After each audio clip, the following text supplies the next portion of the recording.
10th top करोगे, कल 12th कर दोगे, फिर जो एग्ज़ाम में बैठोगे वो एग्ज़ाम टॉप कर जाओगे, फिर कैरियर सेटल कर लोगे 22 उम्र में, 20 की उम्र में। ये तुम्हें क्यों नहीं समझ में आ रहा? लेकिन नहीं आएगा, अभी तो हमें कोई और चीज़ें पसंद आ रही है। समझ रहे हो? ये सब चीज़ें बर्बादी की निशानी है। So avoid this things and focus on study, then build your career. बहुत बेसिक सी जानकारी है, बहुत बेसिक सी जानकारी है। अगर आपको टॉपर बनना है तो आपको सिंपल अपना सिलेबस पूरा करना पड़ेगा। अब यहाँ से वीडियो छोड़ दोगे बहुत ज़्यादा नुकसान हो जाएगा तुम्हारा। सिंपल है, सबसे पहले तुम्हें सिलेबस पूरा करना होगा। सिलेबस मत ढूंढो, चुपचाप न्यू एनसीईआरटी उठा लो हर सब्जेक्ट में। मेरी बात सुनो, चुपचाप नई एनसीईआरटी उठा लो हर सब्जेक्ट में और उसके हर एक चैप्टर के हर एक टॉपिक को पढ़ डालो बहुत प्यार तरीके से, बहुत प्यार तरीके से। प्यार तरीके से मतलब कि एक एक चीज़ को समझते हुए, एक एक चीज़ को अच्छे तरीके से सॉल्व करते हुए, एक एक चीज़ का मतलब निकालते हुए।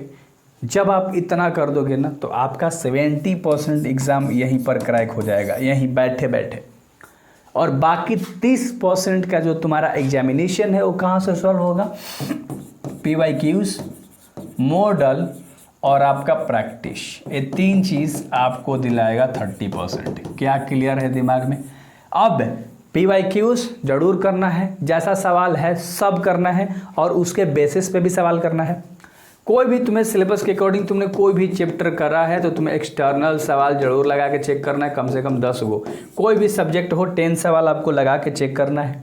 सिंपल है एग्ज़ाम को क्रैक करना। CBSE बोर्ड एग्ज़ाम को इसलिए बोला जाता है कि तुम नंबर 4 दोगे। सबसे आसान बोर्ड है क्योंकि लोग जानते हैं कि अगर हम लोगों ने सिलेबस को कम से कम 4 बार पढ़ लिया, बहुत आसान है। एक बार पढ़ लोगे तो 4 बार 10 बार पढ़ना मुश्किल नहीं है, आराम से चीज़ें। क्योंकि एक चैप्टर मान लो जिसमें डाउट है उसी में तो टाइम लगेगा, जिसमें डाउट नहीं है उसको अगर हम फराक किए जा रहे हो तो वो चीज़ें हैं। तो सिलेबस को 4 टाइम्स लोग कर लेते हैं और एक्सटर्नल चीज़ें लगा के PYQs लगा के चीज़ें सॉर्ट आउट कर देते हैं।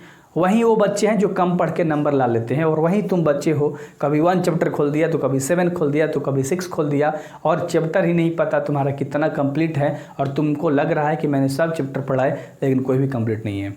टॉपर वो बच्चा बन जाता है बहुत कम पढ़ के, जो एक चैप्टर को उठाया तो उसे निचोड़ेगा, फिर अगले चैप्टर को निचोड़ेगा, फिर उसका अगला चैप्टर निचोड़ेगा। ऐसा निचोड़ते हुए जाता है, वो टॉप कर जाता है और तुम कन्फ्यूजन में लैग कर जाते हो। तो तुम्हें समझना होगा कि टॉपर CBSE से कैसे बनेंगे। बहुत आसान है, अपने माइंड को एकाग्र करो, फोकस कर दो एंड देन भाई तुम जो रिजल्ट देखोगे ना 3 महीने पढ़ाई करके, कहोगे कि भैया 3 महीने में ऐसा परसेंट 80%, 85%।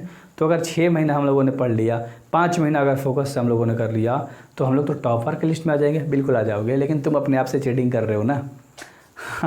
अगर तुम अपने आप से चीटिंग करना छोड़ दोगे तो तुम महान इंसान बन जाओगे भाई। हाँ, 10th टॉप करोगे, कल 12th कर दोगे, फिर जो एग्ज़ाम में बैठोगे वो एग्ज़ाम टॉप कर जाओगे, फिर कैरियर सेटल कर लोगे 22 उम्र में, 20 की उम्र में। ये तुम्हें क्यों नहीं समझ में आ रहा? लेकिन नहीं आएगा, अभी तो हमें कोई और चीज़ें पसंद आ रही है। समझ रहे हो? ये सब चीज़ें बर्बादी की निशानी है। So avoid this things and focus on study, then build your career. Okay, best of luck, do subscribe this channel. मिलते हैं लेक्चर में।